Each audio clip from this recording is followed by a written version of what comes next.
whisper on my channel. I love to do the soft-spoken too, but in general, I love ASMR. Are we ready to get started today? We are going to read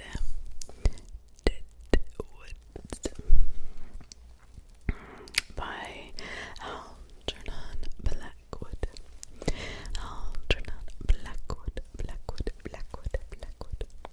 Blackwood. Narrated by yours truly, Jody E. I just wanted to. The Wood of the Dead. Wood of the Dead. By Algernon Blackwood.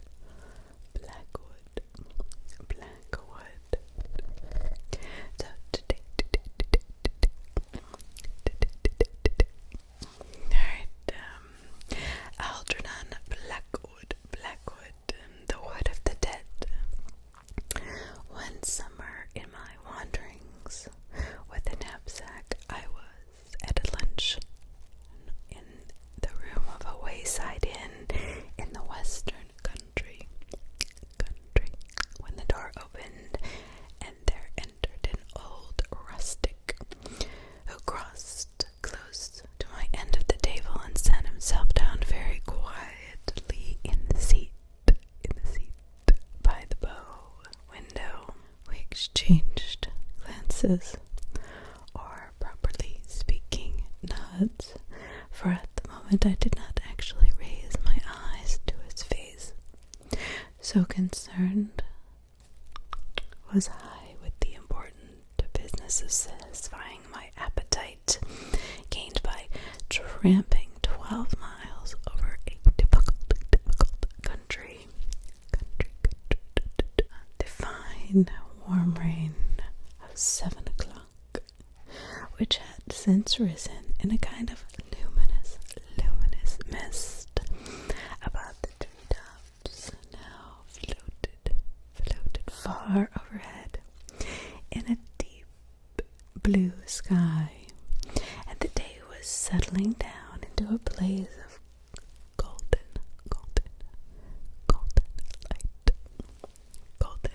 light. In the blaze of golden light, it was one of those days peculiar to Somerset and North Devon, when the orchards shine and the meadows seem to add a radiance of their own. So brilliantly soft are the colorings of grass and foliage. The innkeeper's daughter, a little maiden with a simple country loveliness, presently entered with a foaming pewter mug, inquired after my welfare, and went out again. Apparently she had not noticed the old man sitting in the settle by the window, nor had he, for his part, so much as once turned his head in our direction.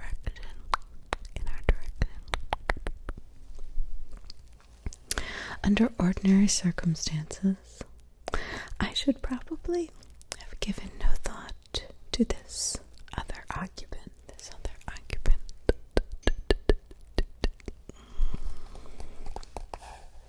But the fact that it was supposed to be reserved for my private use,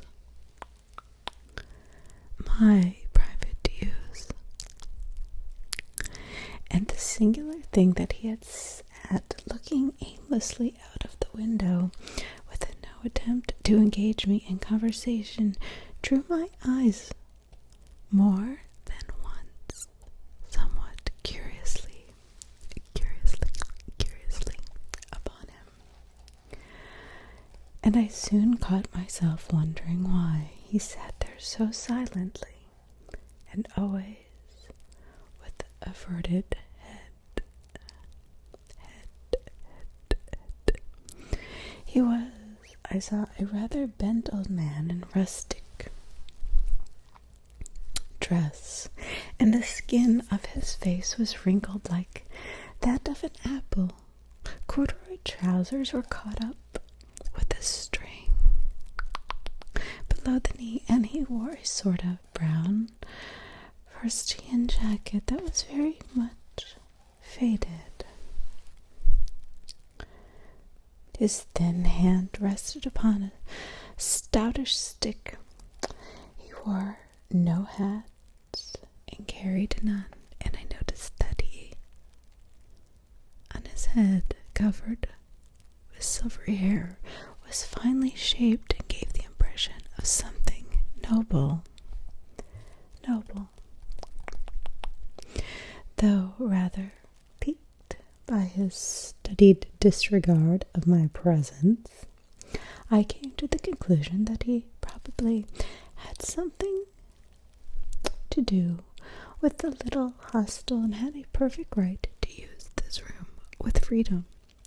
And I finished my luncheon without breaking the silence, and then took the settle opposite to smoke a pipe before going on my way. Through the open window came the sense of the blossoming fruit trees. The orchard was drenched in sunshine, and the branches danced lazily in the breeze. The grass below fairly shone with white and yellow daisies, and the red roses, climbing in profusion over the casement, mingled their perfume with the sweetly penetrating odor of the sea. It was a place to dawdle in, to lie and dream away a whole afternoon, watching the sleepy butterflies,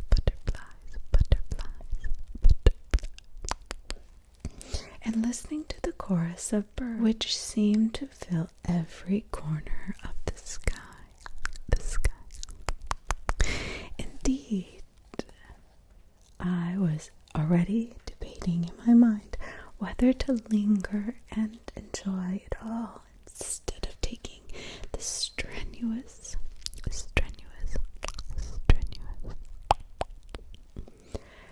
path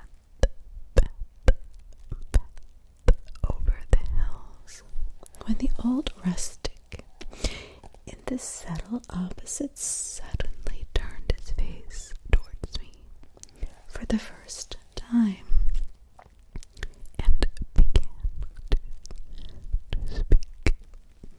and he began to speak. His voice had a quiet, dreamy note in it that was quite in harmony with the day and the scene, though it came to me from outside where the shadows were weaving their eternal tissue of dreams upon the garden floor. Moreover, there was no trace in it of the rough quality one might naturally have expected.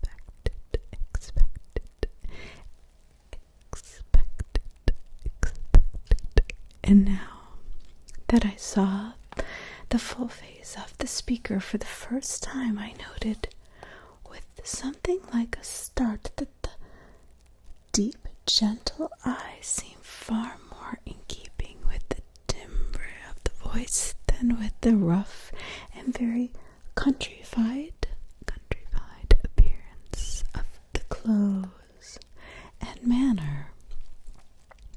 His voice set pleasant waves of sound and motion towards me, and the actual words, if I remember rightly, were, "You are a stranger in these parts, or is it not this part of the country strange to you?" There was no "sir," no outward and visible sign of the difference usually paid by real countrymen.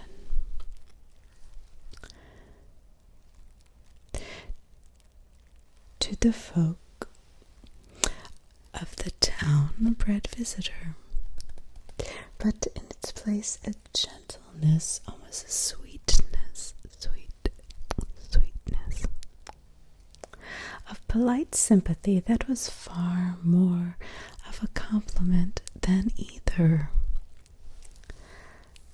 I answered that I was wandering on foot.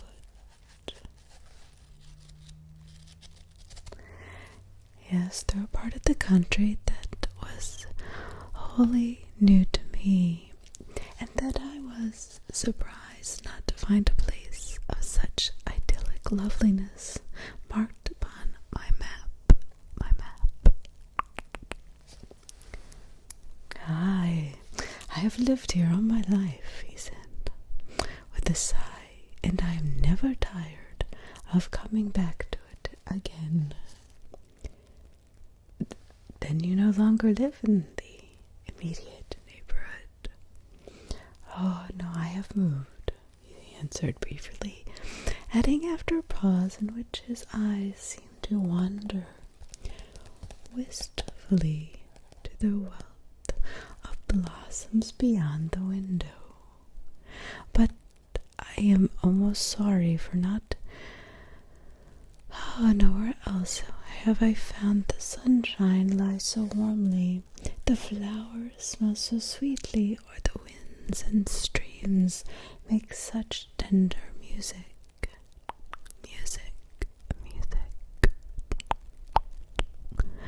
His voice died away into a thin stream sound that lost itself in the rustle of the rose leaves climbing in on the window, for he turned his head away from me as he spoke and looked out into the garden. But it was impossible to conceal my surprise, and I raised my eyes in frank astonishment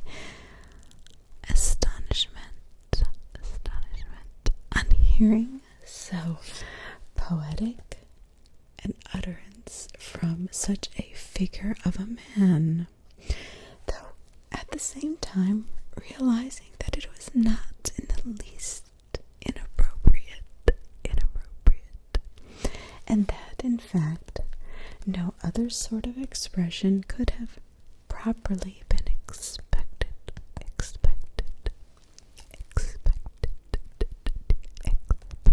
from him.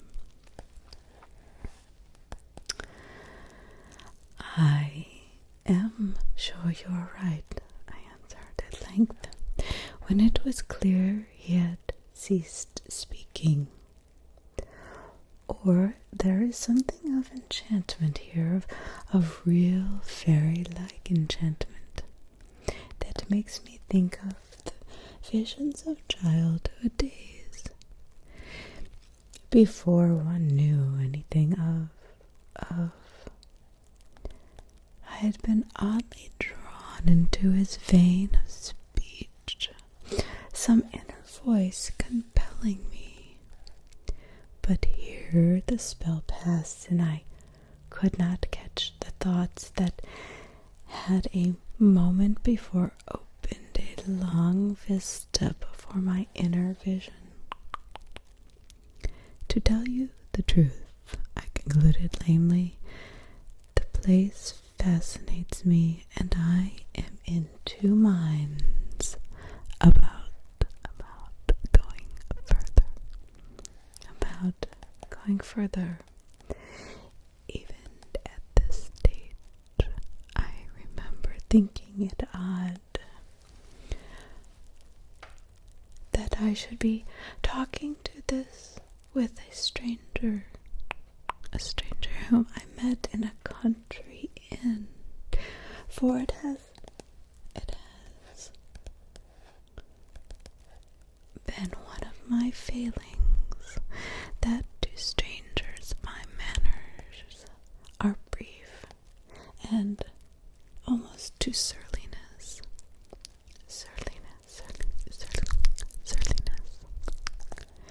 It was as though we were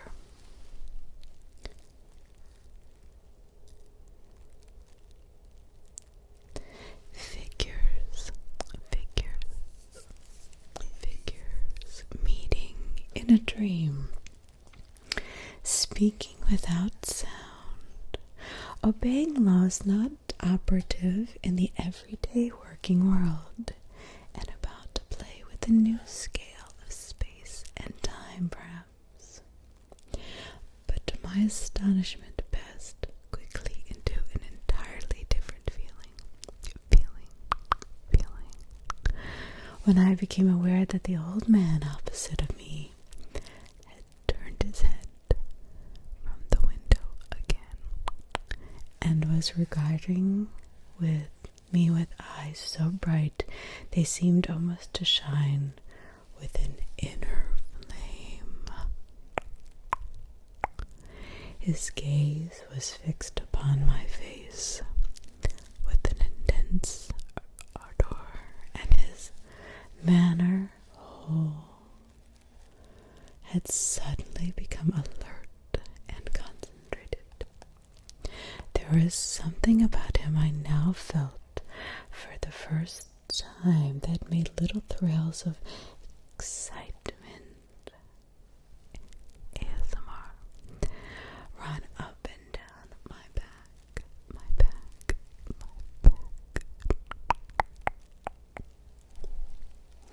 I met his look squarely, but with an inner tremor. "Stay, then, a little while longer," he said in a much lower and deeper voice than before. "Stay, and I will teach you something of the purpose of my comings." He stopped abruptly. I was conscious of a decided shiver. I was so conscious of it. "You have a special purpose, then, in coming back?" I asked, hardly knowing what I was saying. "Yes," he went on in that same thrilling voice, "to call away someone who is not quite ready to come, but who is needed elsewhere for a worthier purpose. There was a sadness in his manner that mystified me more than ever. "You mean," I began with an unaccountable access of trembling, "I have come for someone who must move, even as I have moved." He looked at me through and through with a dreadfully piercing gaze, but I met his eyes with a full straight stare. Trembling though I was, and I was aware that something stirring within me that had never stirred before. Never stirred before.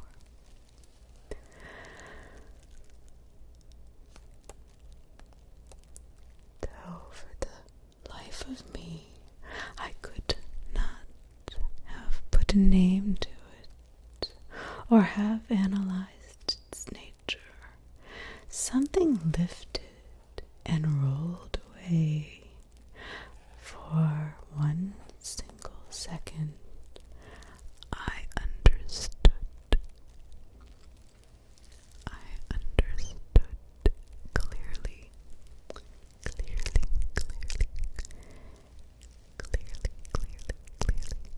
that the past and the future exist actually side by side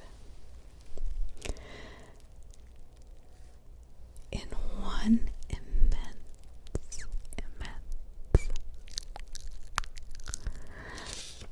present,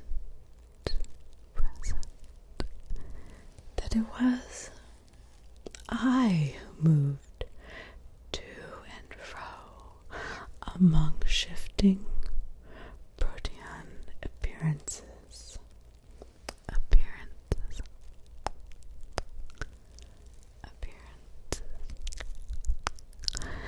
old man dropped his eyes from my face, and the momentary glimpse of my dear universe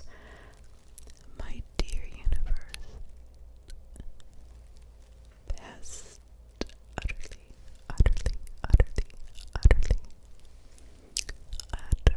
away. Reason regained its sway over a dull, limited kingdom.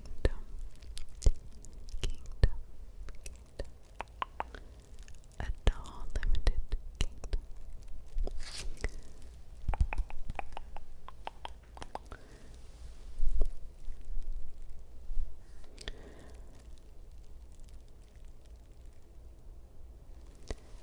Come tonight.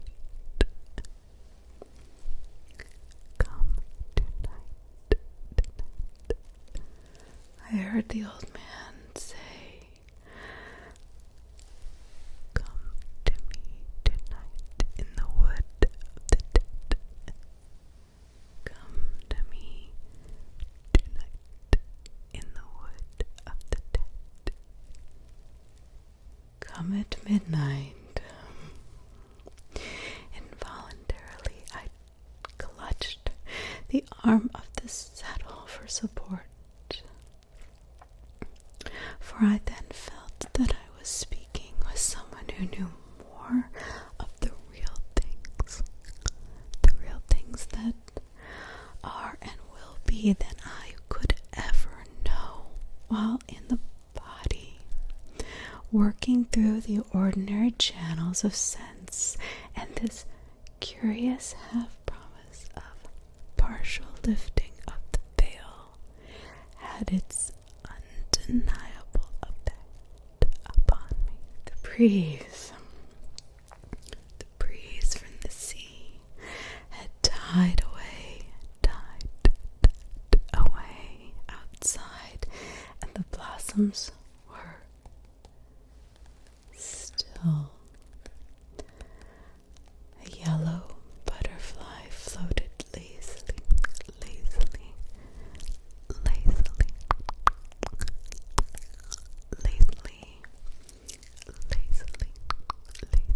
past the window. On the song of the birds hushed.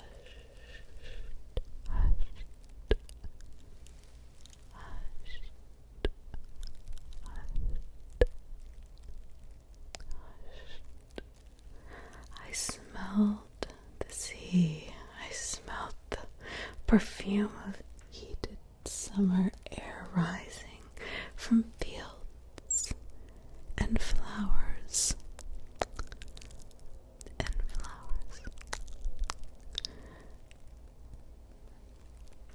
The inevitable sense of June and of the long days of the year, and with it, from countless green meadows beyond, came the hum of myriad summer life. Children's voices, sweet pipings, and the sound of water falling.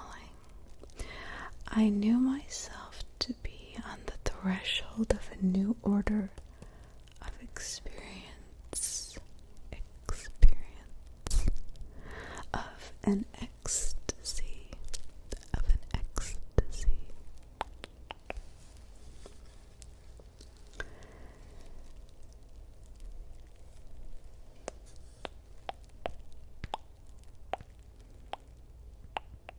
Something drew me forth with the sense of inexpressible yearning towards the being of this strange old man in the window seat, and for some moment I knew what it was to taste a mighty and wonderful sensation. threatened to touch the highest pinnacle of joy I have ever known. It lasted for less than 1 second and was gone, but in that brief instant of time, the same terrible lucidity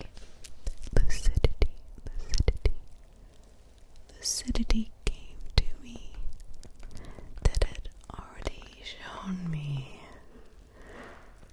how the past and future exist in the present, and I realized and understood that pleasure and pain are one and the same force, for the joy I had just experienced included also all the pain I'd ever felt or could ever feel.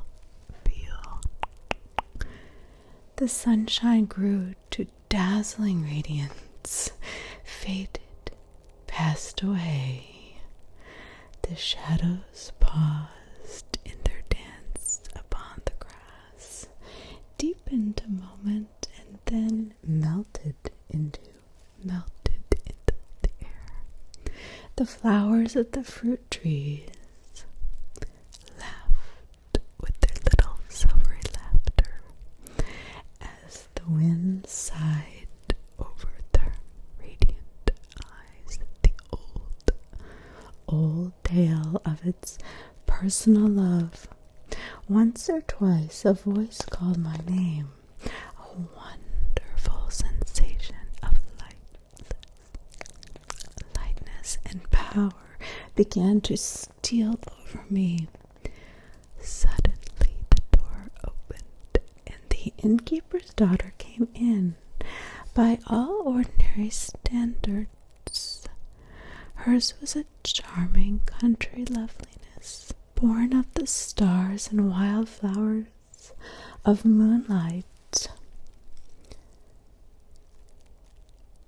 shining through autumn mists upon the river and the fields. Yet by contrast with the higher order of beauty I had just momentarily been in touch with, she seemed almost ugly. How dull her eyes, how thin her voice, how baked her smile, and in spite her whole and insipid her whole presentment. For a moment she stood between me and the occupant of the window seat, while I counted out the small change for my meal and for her services. But when an instant later she moved aside, I saw that the settle was empty, and that there was no longer anyone in the room but our two selves. How could that be? There's no longer anyone in the room except for our two selves. This discovery was so shocking, yet no shock to me. Indeed, I had almost expected it somehow, and the man had gone just as a figure goes out of a dream, causing no surprise and leaving me as part and parcel of the same dream without breaking of continuity. But as soon as I had paid my bill and thus resumed in a very practical fashion the thread of my normal consciousness, I turned to the girl and asked her if she knew the old man who had been sitting in the window seat, and what he had meant by the wood of the dead. The maiden stared visibly, glancing quickly around the empty room, but answering simply that she had seen no one. I described him in great detail, and then as the description grew clearer, she turned a little pale under her pretty sunburn and said very gravely that it must have been the ghost. The ghost. Ghost? What ghost? Oh, the village ghost, she said quietly, coming closer to my chair with a little nervous movement of genuine alarm, and adding in a lower voice, "He comes before death, they say." It was not difficult to induce the girl to talk, and the story she told me shorn of the superstition that had obviously gathered with the years around the memory of a strangely picturesque figure, was an interesting and peculiar one. The inn, she said, was originally a farmhouse occupied by a yeoman farmer. I think that's how you say it. Evidently of a superior, if rather eccentric character who had been very poor until he reached old age, when a son died suddenly in the colonies and left him an unexpected amount of money, almost a fortune. The old man thereupon altered no whit his simple manner of living, but devoted his income entirely to the improvement of the village and to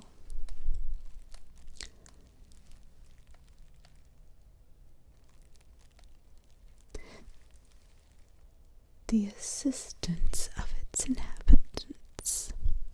He did this quite regardless of his personal likes and dislikes, as if one and all were absolutely alike to him, objects of a genuine and personal benevolence. People had always been a little afraid of the man, not understanding his eccentricities.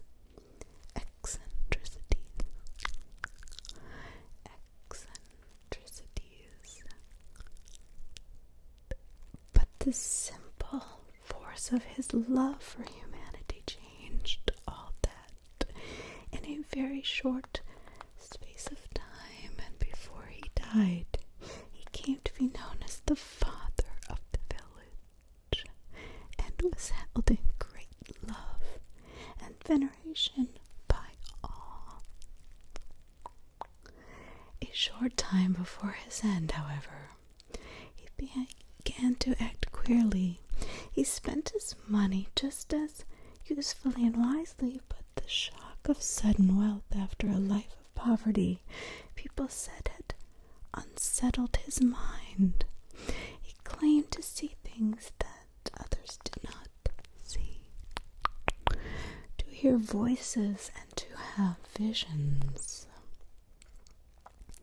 Evidently, he was not of the harmless, foolish, visionary order, but a man of character and great personal force.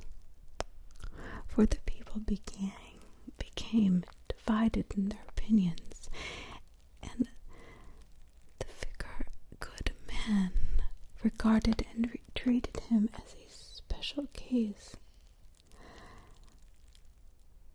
For many, his name and atmosphere became charged almost with a spiritual influence that was not of the best. people quoted texts about him, kept when possible out of his way, and avoided his house after dark.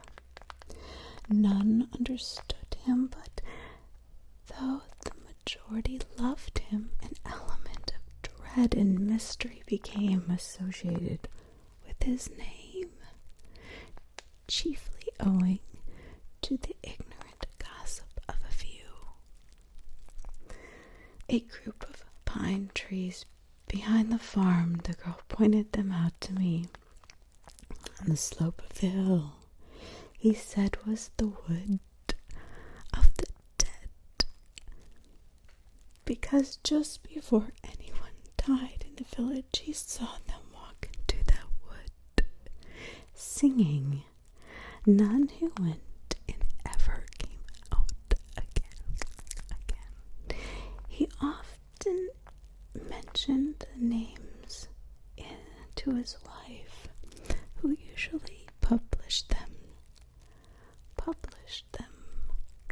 to all the inhabitants within an hour of her husband's confidence, and it was found that the people he had seen entered the wood died. They died. On warm summer nights he would sometimes take an old stick and wander out hatless under the pines, for he loved this wood. He loved it.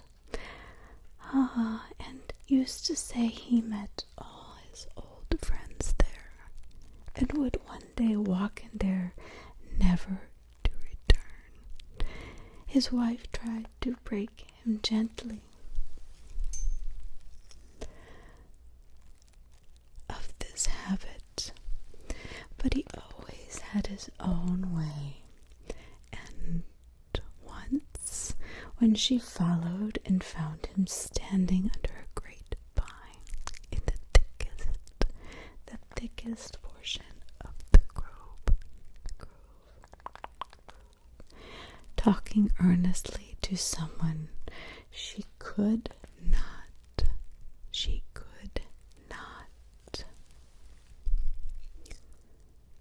see, he turned and rebuked her very gently, but in such a way that he did that she never repeated the experiment, saying, "You should never interrupt me, Mary, when I am talking with the others, for they teach me, remember, wonderful things, and I must learn them all I can before I go to join them. Yes, I must learn all I can before I go to join them." The story went like wildfire through the village, increasing with every repetition until at length everyone was able to give an accurate description of the great veiled figures the woman declared she had seen moving among the trees where her husband stood. The innocent pine grove now became positively haunted.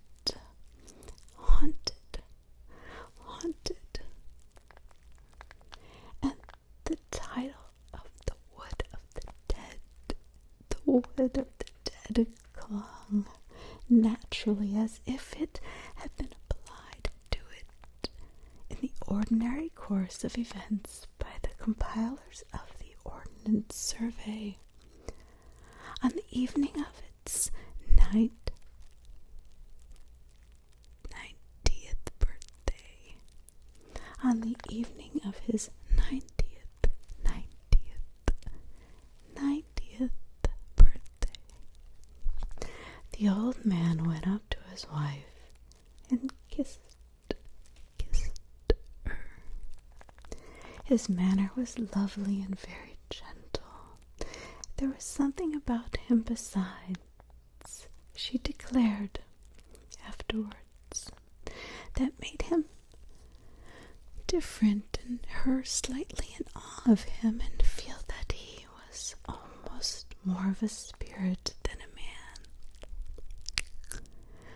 almost more of a spirit than a man. He kissed her tenderly on both cheeks, but his eyes seemed to look right through her as he spoke. "Dearest wife," he said, "I am saying goodbye to you, for I am now going into the wood of the dead, and I shall not return. Do not follow me or send to search, but be ready soon to come upon the same journey yourself.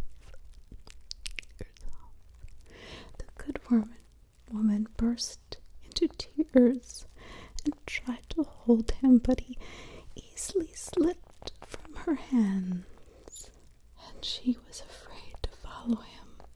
Slowly she saw him cross the field in the sunshine, and then enter the cool shadows of the grove, where he disappeared from her sight. The same night, much later, she woke to find him lying peacefully by her side in bed, with one arm stretched out towards her.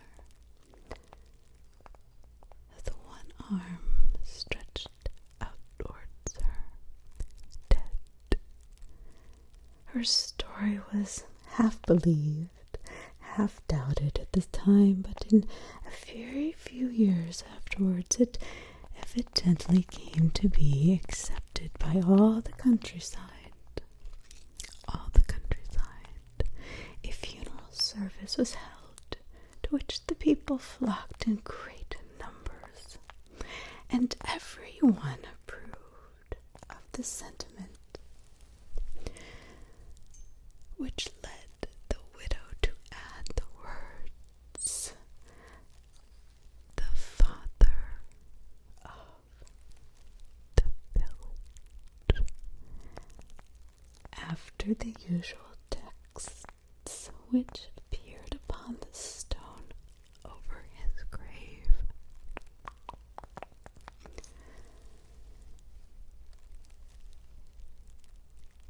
This, then, was the story I pieced together of the village ghost, as the little innkeeper's daughter told it to me that afternoon in the parlor of the inn.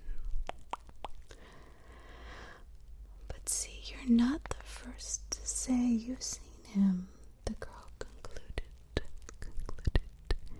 "and your description is just what were always heard, and that window, they say, was just where he used to sit and think when he was alive, and sometimes they say to cry for hours altogether.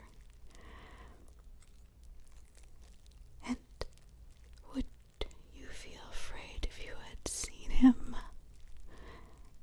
Would you feel afraid if you would have seen him?" I asked, for the girl seemed strangely moved and interested in the whole story. "Yes, I think so," she answered timidly. "Surely, if he spoke to me, he did speak to you, didn't he, sir?" she asked after a slight pause. "He said he had come for someone." "Come for someone?" she repeated. "Did he say?" She went on faltering.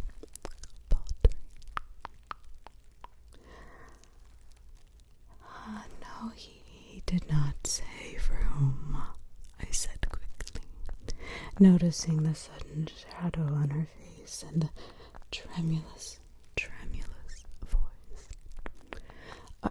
Are you really sure, sir?" "Oh, quite sure," I answered cheerfully. "I did not even ask him." The girl looked at me steadily, for nearly a whole minute, as though there were many things she wished to tell me or to ask, but she said nothing, and presently picked up her tray from the table and walked slowly out of the room. Instead of keeping to my original purpose and pushing on to the next village over the hills, I ordered a room and which was prepared for me at the inn. And that afternoon I spent wandering about the fields, lying under the fruit trees, watching the white clouds sailing over the sea. The wood of the dead I surveyed from a distance, but in the village I visited the stone erected to the memory of the father of the village, who was thus evidently no mythical personage, and saw also the moments of his fine, unselfish spirits. The schoolhouse he built, the library, the home for the aged poor, and the tiny hospital. That night, as the clock on the church tower was striking 11:30,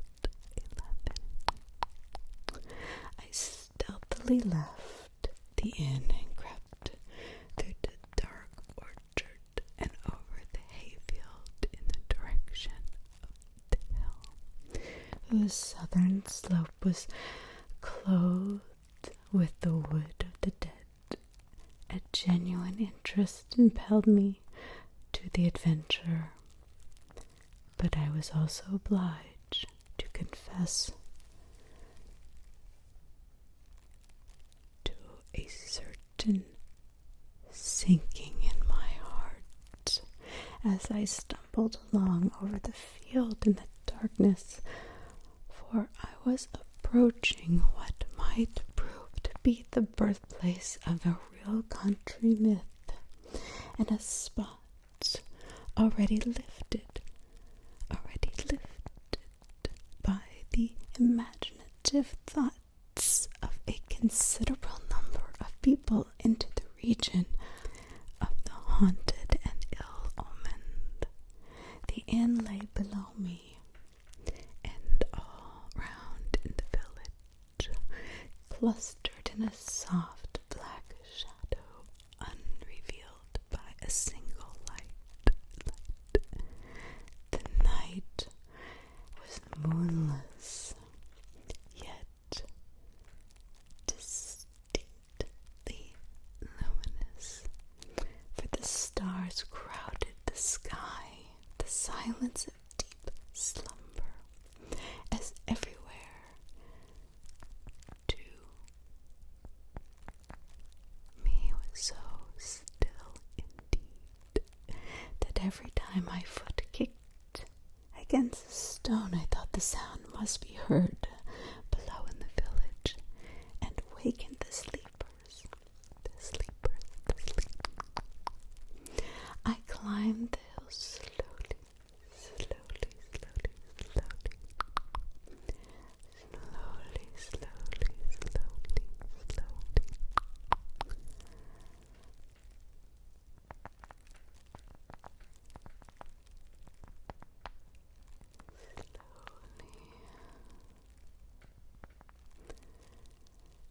thinking chiefly of the strange story of the noble old man who had seized the opportunity to do good to his fellows the moment it came his way, and wondering why the causes that operate ceaselessly behind human life did not always select such admirable instruments.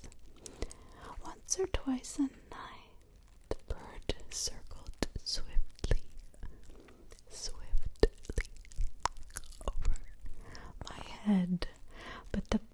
had long since gone to rest, and there was no other sign of life stirring.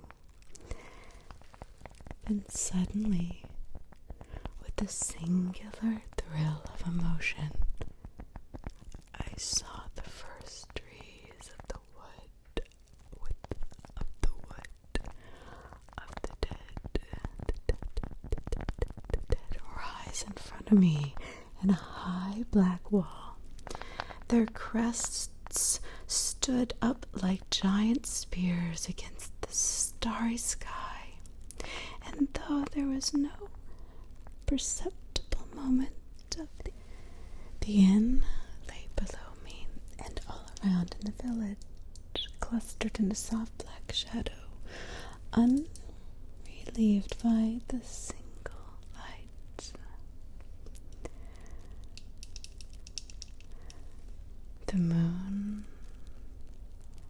The night was moonless, yet distinctly luminous, for the stars crowded the sky.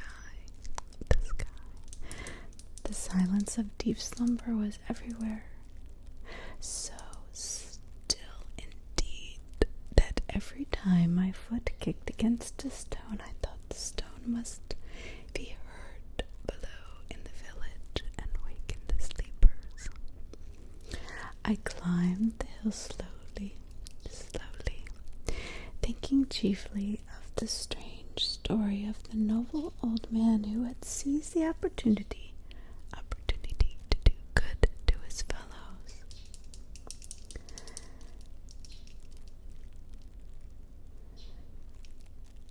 The moment it came his way, and wondering why the causes that operate ceaselessly behind human life did not always select such an admirable instruments, once or twice a night bird circled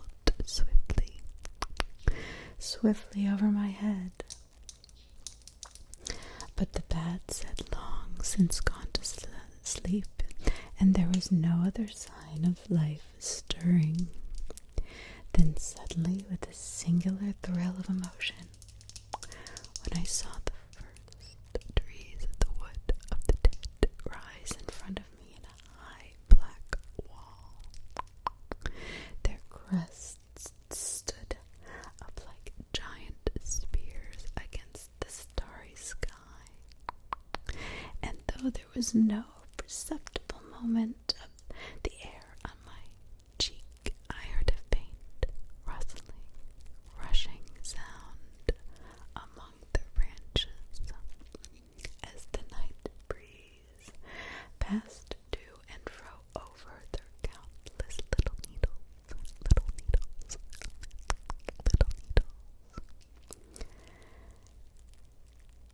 A remote hushed murmur rose overhead and died away again almost immediately, for in these trees the wind seemed to be never absolutely at rest, and on the calmest day there is always a sort of whispering music among their branches.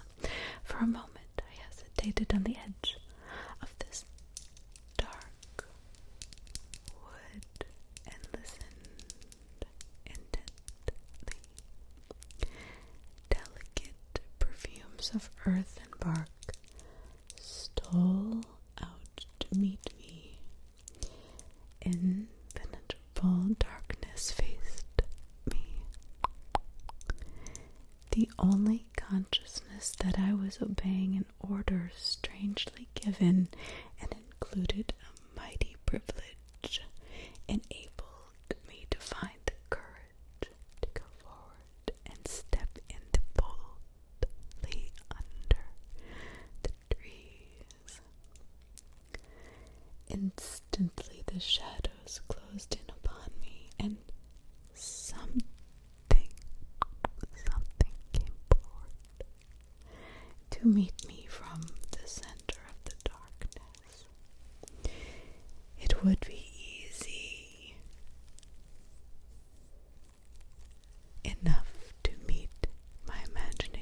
halfway with fact and say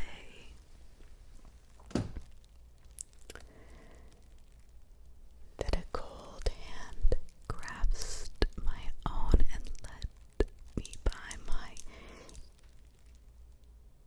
and led me by invisible paths into the unknown depths of the grove, but at any rate without stumbling, and always with the positive knowledge that I was going straight towards the desired object. I pressed on confidently and securely into the wood, so dark that at first not a single star beam to pierce the roof of branches overhead.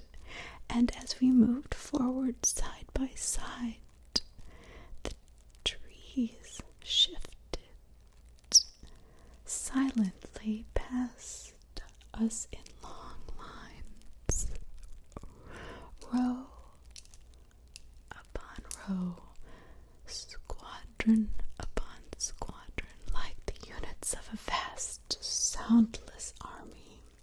And at length we came to a comparatively open space when the trees halted upon us for a while, and looking up I saw the white river of the sky begin to yield to the influence of a new light that now seemed spreading swiftly across the heavens. "It is the dawn that's coming," said the voice at my side, that I certainly recognized, but which seemed almost like a whisper from the trees. "And we are now in the heart of the wood of the dead." We seated ourselves on a moss-covered boulder and waited the coming of the sun with marvelous swiftness. It seemed to me the light in the east passed to the radiance of early morning. And when the wind awoke and began to whisper in the treetops, the first rays of the risen sun fell between the trunks and rested in a circle of gold at our feet. "Now, come with me," whispered my companion in the same deep voice. For the first time, for time has no existence here, and that which I would show you is already there. We trod gently and silently over the soft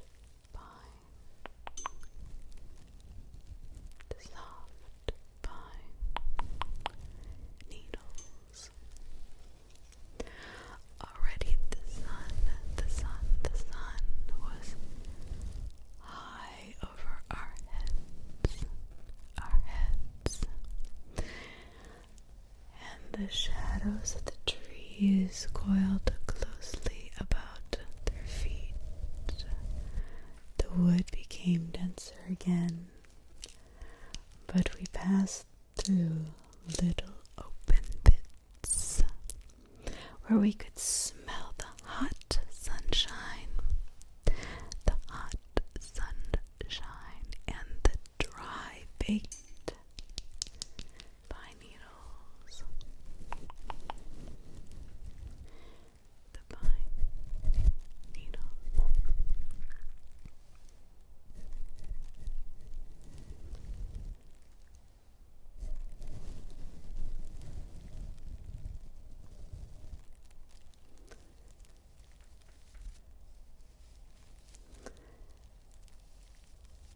Then presently we came to the edge of the grove, and I saw a hayfield lying in the blaze of the day. 2 horses basking lazily and switching tails in the shafts of a laden So complete and vivid. Vivid was the sense of reality that I remember. The grateful realization of the cool shade, where we sat.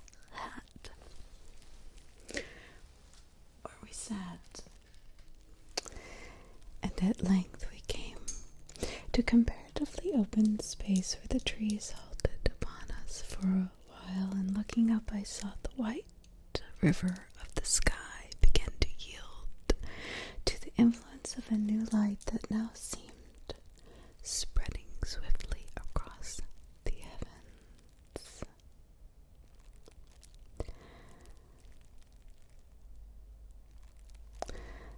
So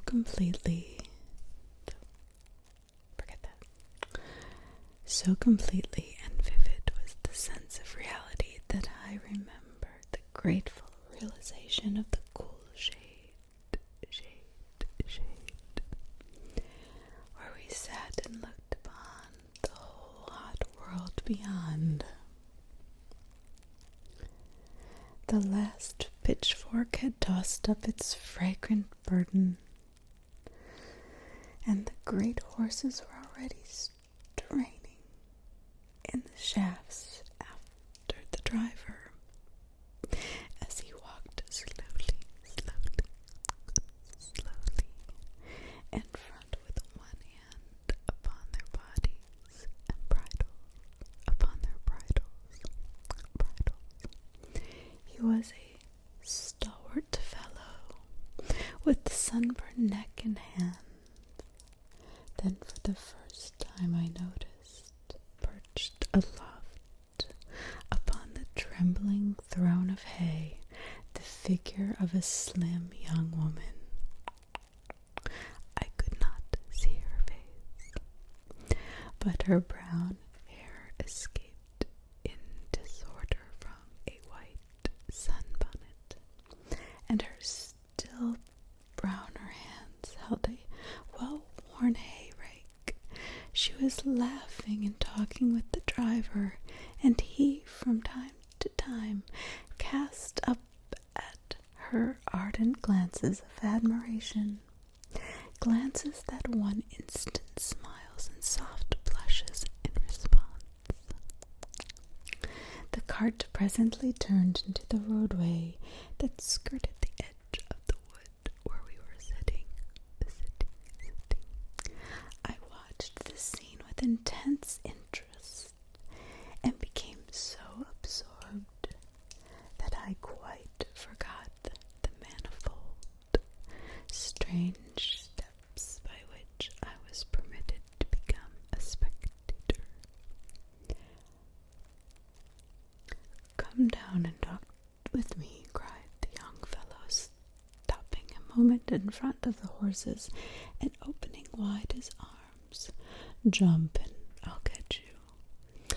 Oh, she laughed, and her voice sounded to me as the happiest, merriest laugh I'd ever heard from a girl's throat.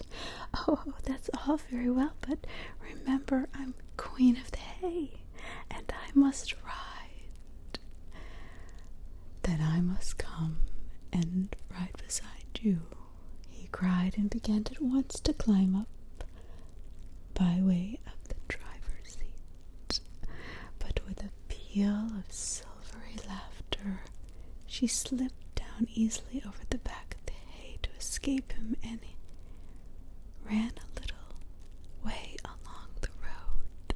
I could see her quietly and quite clearly, and noticed that charming natural grace of her movements and the lovely expression in her eyes as she looked over her shoulder to make sure he was following. Evidently, she did not wish to escape for long, certainly not forever. In 2 strides the big brown swain was after her. In 2 strides the big brown swain was after her, leaving the horses to do as they pleased. Another second and his arms would have caught the slender waist and the little body to his heart, but just at that instant, the old man beside me uttered a peculiar cry. It was low and thrilling, and it went through me like a sharp sword. He had called her by her own name, and she had heard. For a second she halted, glancing back with frightened eyes. Then, with a brief cry of despair, the girl swerved aside and dived in swiftly among the shadows of the trees. But the young man saw the sudden movement and cried out to her passionately, "No, not that way, my love, not that way. It's the wood of the dead." She threw a laughing glance over her shoulder at him, and the wind caught her hair and drew it out in a brown cloud under the sun. But the next minute she was close beside me, lying on the breast of my companion, and I was certain I heard the words, repeatedly uttered in many sighs. "Father, you called, and I have come, and I come willingly, for I'm very, very tired." At any rate, so the words sounded to me.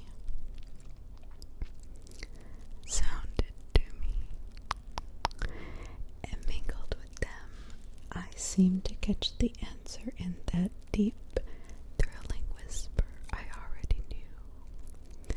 "And you shall sleep, my child. Sleep for a long, long, long time, until it is time for you to begin the journey again." In that brief second of time, I recognized the face and the voice of the innkeeper's daughter.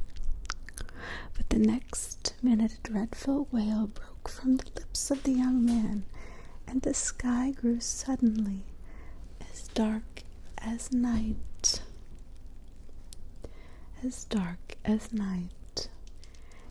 And wind rose began to toss the branches about us, and the whole scene was swallowed up in a wave of utter blackness. Utter blackness. Again the chill finger seemed to seize my hand, and I was guided by the way I had come to the edge of the wood, and crossing the hayfield, still slumbering in the starlight, I crept back to the inn and went to bed. A year later I happened to be in the same part of the country, and the memory of this strange summer vision returned to me with added softness.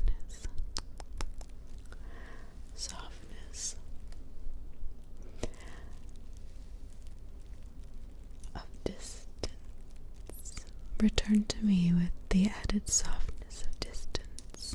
I went to the old village and had tea under the same orchard trees at the same inn. But the little maid of the inn did not show her face, and I took occasion to inquire of her father as to her welfare and whereabouts. Married, no doubt, I laughed, but with a strange feeling that clutched at my heart. "No, sir," replied the innkeeper sadly, "not married, though she was going to be, but dead. She got a sunstroke in the hayfields just a few days after you were here, if I remember rightly, and she was gone from us in less than a week.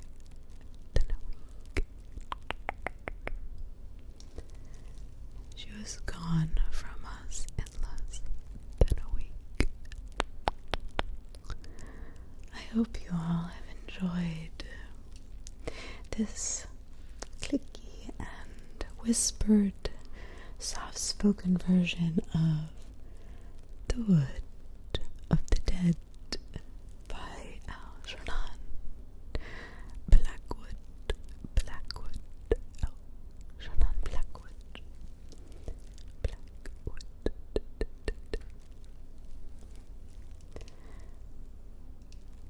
This was found and read from the public domain by Jody. Have a wonderful